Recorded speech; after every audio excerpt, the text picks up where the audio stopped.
여러분 안녕하세요, 유주입니다. 좀 아늑한 느낌으로 찍어보고 있고요. 어때요? 아늑한가요?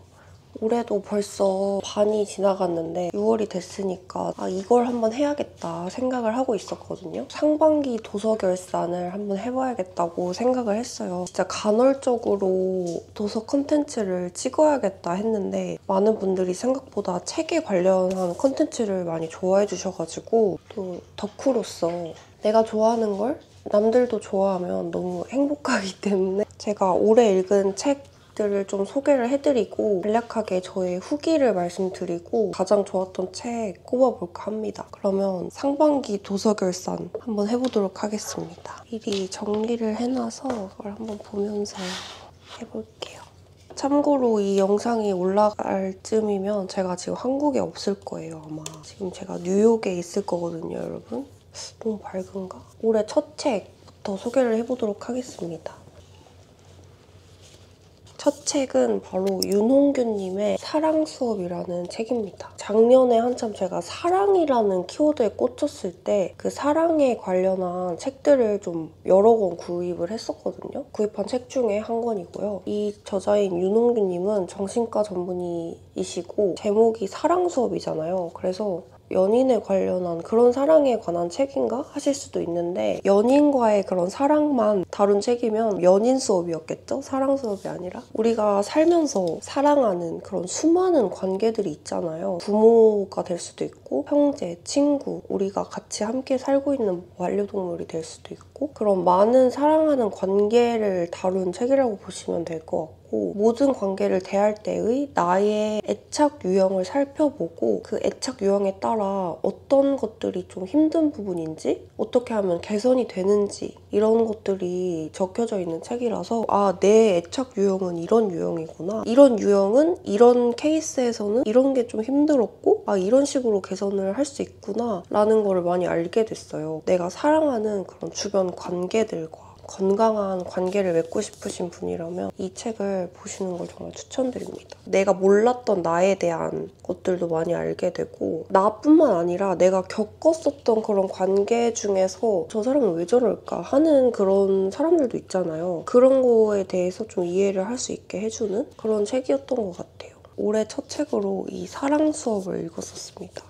그 다음에 두 번째 책이 프랑스와즈 사강의 패배의 신호라는 책이고요. 이 로맨스 소설의 아주 대가인 프랑스와즈 사강이 30대가 되고 나서 처음 쓴 로맨스 소설이라고 하고요. 사강이 20대에서 30대가 되는 그 과정 동안 두 번의 결혼과 두 번의 이혼 그 사이에 또 수많은 연애를 거치고 나서 쓴 소설이라 그런지 브람스를 좋아하세요나 마음의 시면 이런 책들보다 좀 더 관능적이고 현실적인 겪어볼 거 다 겪어본 사람이 쓴 그런 느낌이 났던 소설책이었던 것 같아요. 이제 30대니까 마음의 시면이나 브람스를 좋아하세요는 되게 설레는 마음으로 재밌게 보긴 했지만 오히려 이 패배의 신호가 약간 조금 더 딥해진 관계에서의 약간 그런 심리적 묘사가 또 나와 있어서 재밌게 읽었습니다. 두꺼운 책이 아니라서 금방 읽었었던 책이었어요. 세 번째 책은 장폴 사르트르의 구토라는 책을 읽었습니다.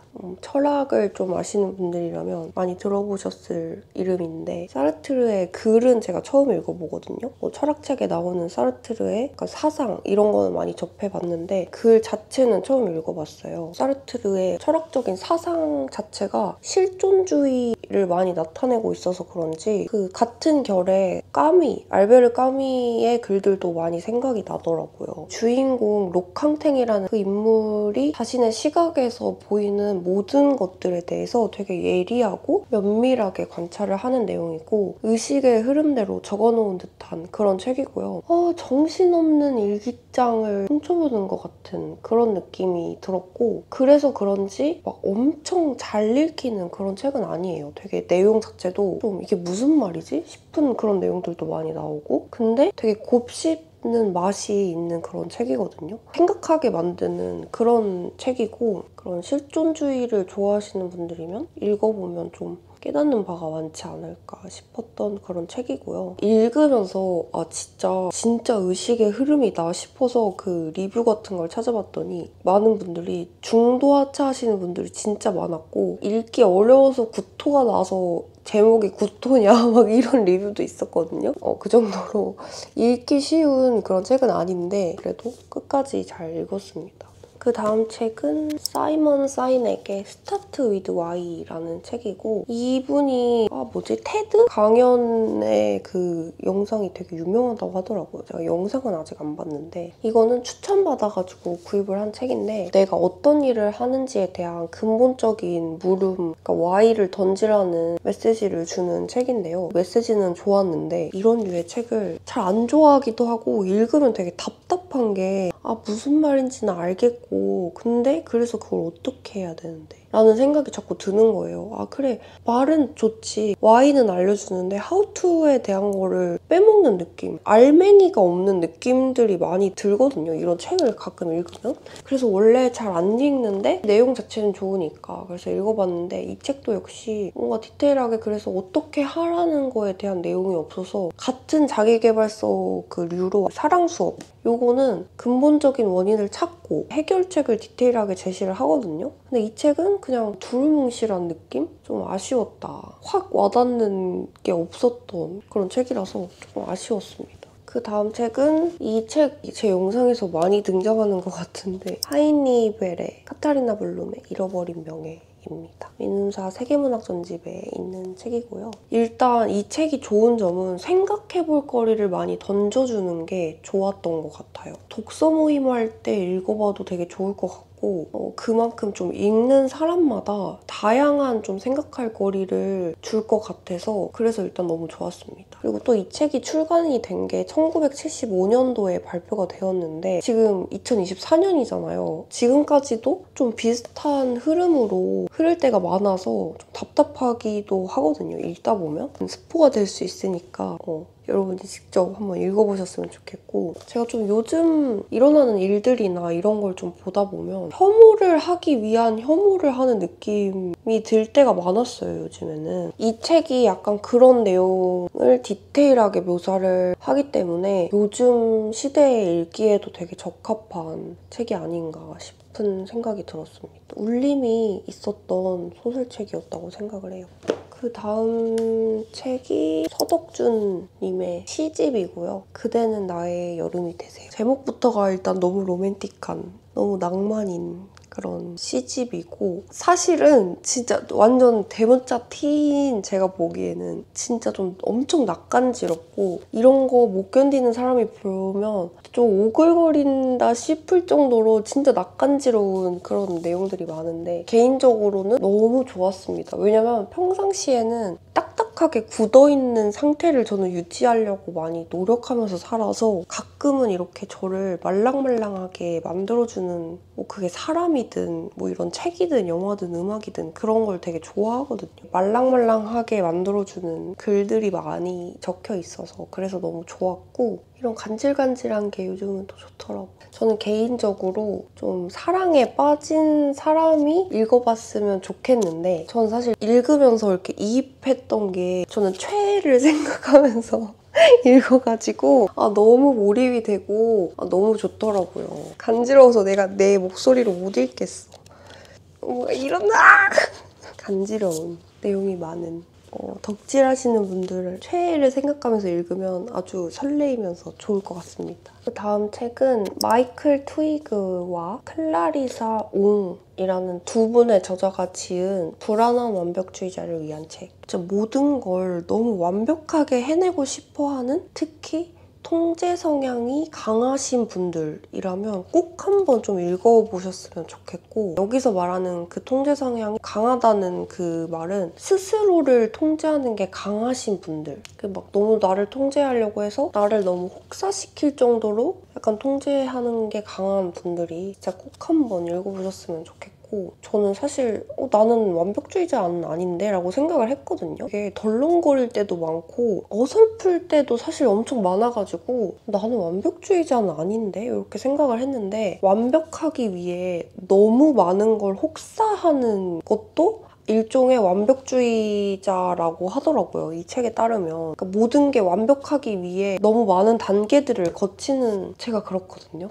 그런 사람들이 있을 텐데 그것도 일종의 완벽주의자라고 하더라고요. 여러 가지 유형을 이 책에서 소개를 해주는데 뭐 예를 들면 너무 완벽하게 하고 싶어서 아예 그 도전이나 이런 것들, 일이나 뭐 이런 것들을 시작하지 않는, 계속 미루는 그런 사람도 완벽주의자에 해당이 되고 뭐 이런 식으로 이 책을 보면은 진짜 다양한 그 완벽주의자들이 소개가 되거든요. 아까도 얘기했듯이 그 자기계발서류의 책이지만 해결 방안을 진짜 디테일하게 제시를 해줘요. 거의 무슨 뭐 인터뷰 하듯이 계속 질문을 던져줘요. 뭐 잠깐 책 덮고 그 질문에 대해서 글을 써보라고 한다든지 이런 식으로 진짜 디테일하게 해결 방안을 찾아줍니다. 그 점이 아주 좋았어요. 되게 생각해보지 못했던 부분도 생각을 많이 해보게 되고 그냥 머리로는 좀 대충 짐작을 했거나 알고는 있었는데 내가 이런 성향이라는 거를 내가 이런 행동을 하는 게 완벽주의적인 것 때문에 그랬구나 라는 거를 알게 돼서 혹시 예를 들면 뭐 운동도 사실 너무 피곤하면 쉴 수 있잖아요, 사람이. 근데 저는 나는 운동을 꾸준히 하자고 내가 마음을 먹었는데 그걸 내가 못해? 이건 핑계지. 의지박약인 거지. 이렇게 생각해서 너무 막 피곤하고 죽겠는데도 운동을 꾸역꾸역 가는 거. 이런 것도 사실은 하나의 그런 완벽주의적인 성향이 강하기 때문에 그런 거였다. 진짜 스스로 너무 완벽하려고 애쓰시는 분들이 한번 봤으면 좋겠고 특히 요즘 시대에는 부추기는 환경도 사실 너무 많은 것 같아요. 나는 완벽하고 싶지 않은데 주변에서 그런 식으로 상황을 계속 만들어가는 것도 있고 좀 현대인이라면 모두가 봤으면 좋겠는 그런 책이고 저는 이 책으로 진짜 생각하는 부분이 많이 달라졌거든요.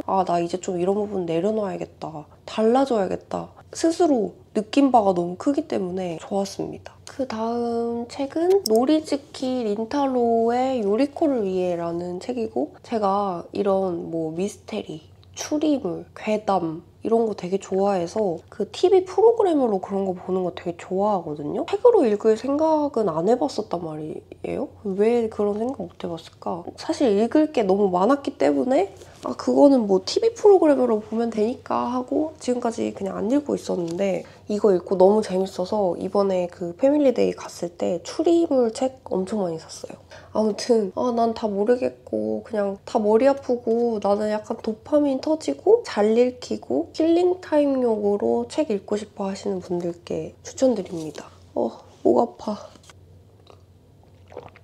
그 다음에 이 책을 내가 왜 독서 어플에다가 안 넣어놨는지 모르겠는데 무라카미 하루키의 노르웨이 숲도 올해 다시 읽은 책이거든요. 근데 이거 기억이 안 나. 내가 고등학생 때 읽었는지 20대 초반에 읽었는지 기억이 가물가물한데 더 어렸을 때는 그때 약간 일본 문학들이 굉장히 유행이었다 해야 되나? 책을 읽는 사람들이면 많이 읽었던 게 하루키 아니면 요시모토 마나나 아니면 에쿠니 가오리? 일본 문학들이 베스트셀러나 이런 데에도 되게 많았었고 저도 되게 많이 읽었었던 것 같아요. 그래서 저도 하루키 글들을 되게 많이 읽었었는데 어렸을 때 읽었을 때는 너무 아름답다 이러면서 읽었었던 것 같거든요. 그리고 그때 읽었을 때는 너무 재밌게 읽었었는데 제가 30대가 되고 다시 읽어보니까 물론 그 하루키가 글 자체를 되게 흡입력 있게 쓰니까 술술 읽히긴 했는데 다시 읽어보니까 이게 아름다운 야설 같다 이런 생각이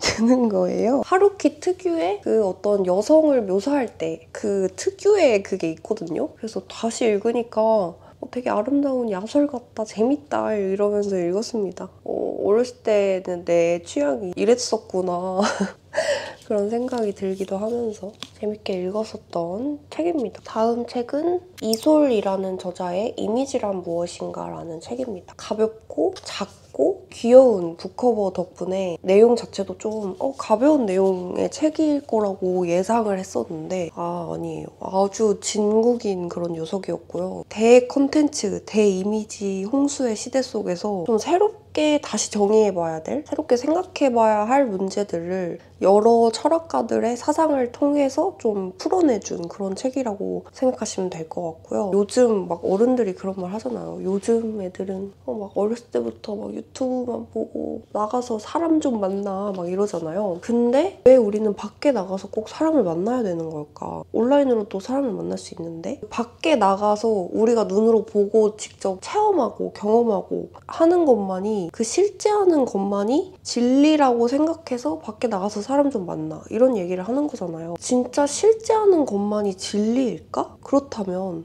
대체 그 실제라는 건 뭘까? 그 또 근본적인 것부터의 정의를 하고 진짜 왜 그 소크라테스 화법 있거든요. 계속해서 물음을 던지는 거 그러면서 좀 정리를 단계적으로 이렇게 해주는데 정말 통찰력이 오졌다.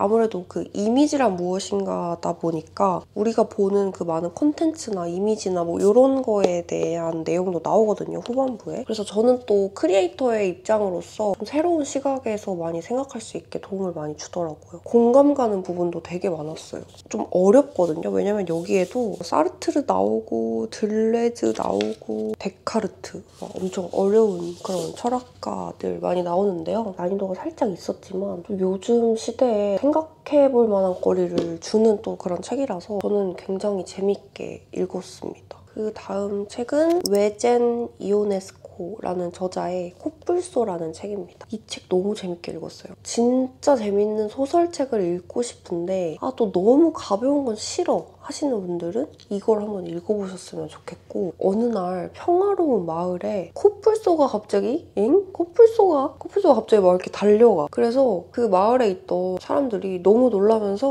코뿔소다! 코뿔소다! 막 이러면서 막 놀래요. 근데 그 와중에 갑자기 우리 진짜 이렇게 서울 한복판에 코뿔소가 등장을 한 거야. 이 와중에 막 그런 가게 주인들 회사 과장들 호들갑 떨지 말고 저희 유리컵이나 가서 치워. 아니 그래서 우리 다음 프로젝트 이 보고서나 작성해. 막 이런 식으로 그 와중에 막 그런 얘기를 또 해요. 그 다른 사람들은 저 코뿔소가 아프리카 코뿔소인지 아시아 코뿔소인지 막 이런 얘기를 또 하고 있어. 그 코뿔소가 나타난 그 사건 하나로 되게 다양한 인간 군상을 또 보여주거든요. 다음날 그 마을에 또 코뿔소가 나타난 거예요. 그러면서 이게 또 어제랑 같은 코뿔소였는지 아니면 또 새로운 다른 코뿔소가 나타난 건지 자기들끼리 논쟁을 또 엄청 해요. 그러면서 이제 이야기가 펼쳐지는 내용의 소설책인데 사회의 축소판을 보는 그런 느낌이었고 그런 인간 군상을 약간 파헤쳐 볼 수 있는 그런 책이었다. 왜 요즘에는 사건이나 사고 같은 게 생겼을 때 본질에 대한 해결책을 좀 생각하고 노력해서 변화하려고 하는 게 없이 뜬구름 잡는 얘기를 많이 할 때가 많잖아요. 여기에서 아까 얘기했듯이 저게 아프리카 코뿔소인지 아시아 코뿔소인지 사실 그건 중요하지 않잖아. 코뿔소가 나타났다는 게 중요한 건데 그런 논점을이기를 하고 제일 중요한 거 사고가 생겼어. 그러면은 다시는 이런 사고가 발생하지 않게끔 대비를 하거나 해결책을 제시를 해서 근본적인 문제들을 좀 해결을 해야 되는데 시시비비를 가리는 거 있잖아요. 그래서 누가 잘못을 했니 많이 중요한 게 그게 아닌데 윗대가리들은 책임전가 자기가 당하기 싫어가지고 중립기업 받거나 M1 사람을 해고하고 이런 경우 되게 많았었잖아요. 근데 그런 부분들에 대해서 진짜 디테일하게 이거를 코뿔소라는 주제로 잘 나타낸 것 같고요. 일단 이 책 자체가 몰입감이 굉장히 좋기 때문에 진짜 재밌게 술술 잘 읽히고 생각해볼 만한 그런 것들도 되게 많아서 저는 너무너무 재밌게 잘 읽었습니다. 이렇게까지가 제가 올해 읽은 완독한 책이고요. 다 읽지 못하고 지금 읽고 있는 책 2권.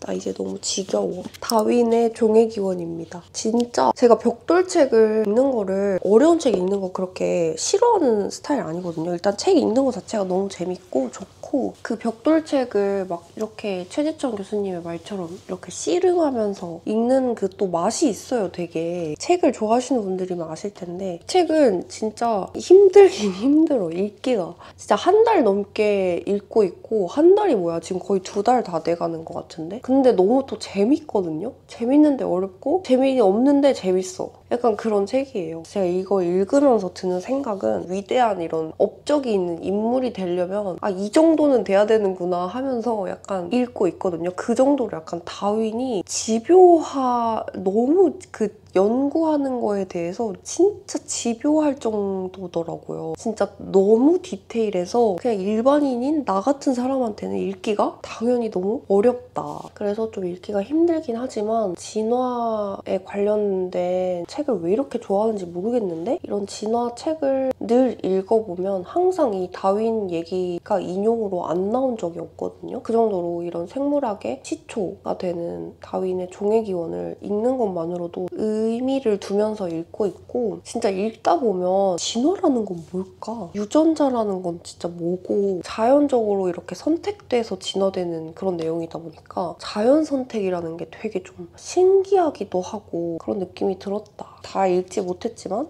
이 정도 읽었거든요. 그래도 많이 읽었죠? 재밌지만 너무 어렵다. 열심히 씨름하면서 읽고 있습니다. 이 종의 기원 읽으면서 같이 읽고 있는 책이 조너선 사프란 포어의 엄청나게 시끄럽고 믿을 수 없게 가까운이라는 책이고요. 이 책은 제 친구 소라가 추천해줘서 사가지고 읽어보고 있는데 되게 재밌어요. 흡입력이 되게 좋고 소설책이거든요. 슬프고 이거 너무 스포가 될까봐 그 핵심 키워드를 내가 말을 못하겠는데 아무튼 되게 슬프고요. 여기 나오네. 뒤에 그 내용이 나와 있어서 스포가 아닐 것 같아서 얘기를 해보자면 이 주인공이 9살 소년이거든요. 오스카라는 9살 소년인데 이제 너무 사랑하는 아빠가 그 9.11 때문에 아빠가 돌아가셔요. 그러면서 이제 이 주인공이 느끼는 그 엄마랑 할머니와의 관계라든지 9살 소년에게 죽음이라는 건 굉장히 너무 큰 감당할 수 없는 슬픔이잖아요. 그렇다 보니까 그걸 어떻게 이 소년이 좀 겪어내고 풀어가는지 그거에 관한 내용이거든요. 그래서 나 말하면서 또 소름 돋으려 그래. 아무튼 그래서 저는 상실에 관해서 좀 위로를 받고 싶다 하시는 분들도 읽어보면 좋을 것 같아요. 제가 사실 아직 이거를 다 완독을 하진 못하고 한 반 정도 읽어가지고 결말이 지금 어떤지 모르거든요. 이것도 다 읽어보고 나중에 완독하고 나서 어땠는지도 한번 이야기를 해보도록 하겠습니다. 지금 이렇게까지 읽었고요. 나 이 책 소개했나? 이 책을 소개 안 했다. 패트릭 브링리의 나는 메트로폴리탄 미술관의 경비원입니다. 이 책을 소개를 안 하고 넘어갈 뻔했네. 이 책 읽기 전부터 추천도 되게 많이 받고 이거 이제 웅진 그 출판사에서 선물을 주셨거든요. 이동진 평론가님이 추천을 또 하셨어가지고 되게 기대를 많이 하고 읽었는데 저의 완전 개인적인 후기? 이 책 자체가 되게 내용도 그렇고 잔잔하고 덤덤한 그런 느낌이거든요. 처음에 읽었을 때는 와 이거 진짜 재밌다 미쳤다 막 이런 느낌은 사실 아닌데 읽으면서 그냥 뭐 그 크게 뭔가 동요되는 느낌이 없이 그냥 쭉 이렇게 일관되게 감정이 읽을 수 있는 그런 책이라서 그냥 괜찮네 이러면서 계속 읽었는데 이게 희한하게 시간이 지나면 지날수록 계속 이 주인공 패트릭이라는 인물이 계속 생각이 나고요. 여운이 되게 오래가는 책인 것 같아요. 계속 생각이 나요. 왜 그런지는 모르겠는데 제가 이제 지금 이 영상이 올라갈 쯤에 제가 뉴욕에 있을 거라고 했잖아요. 이 메트로폴리탄이 뉴욕의 정말 유명한 미술관이기 때문에 이 매트의 묘사가 나올 때마다 곧 뉴욕을 가니까 직접 가보면 어떤 느낌일지 너무 기대가 되는 거예요. 엄청 설레면서 읽었고 너무 개인적으로 좋았던 그런 책이었습니다. 미래의 유즈에게 메트로폴리탄 실제로 봤을 땐 어땠는지 어땠어? 궁금하다. 미래의 나한테 영상 편지. 이렇게가 정말 찐으로 마지막인 저의 2024년 상반기 도서 결산이었고 제일 좋았던 책 딱 두 권 꼽아보라고 한다면 넘버1이 불안한 완벽주의자를 위한 책. 올해 읽은 책 중에 정말 저를 아예 진짜 실제로 제 인생에 반영이 돼서 저를 변화시켜준 책이었기 때문에 이 책이 넘버1이었고요. 그 다음 두 번째가 카타리나 블룸의 잃어버린 명예. 내가 정말 다양한 시각에서 생각해볼 만한 거리를 많이 던져주고 현 시대에도 반영되는 게 너무 많기 때문에 이것도 읽어보면 진짜 많은 것들을 생각할 수 있게 해줘서 상반기 제일 좋았던 책은 이 두 권입니다. 열심히 읽어보면서 2024년 하반기 도서 결산도 한번 들고 와보도록 하겠습니다. 오늘 영상도 봐주셔서 너무너무 감사하고요, 여러분. 댓글 많이 달아주시면 제가 영상 만들 때 너무 응원이 돼서 너무 힘이 나거든요. 댓글 많이 달아주셨으면 좋겠습니다. 그럼 우리 다음 영상에서 만나요, 여러분. 안녕!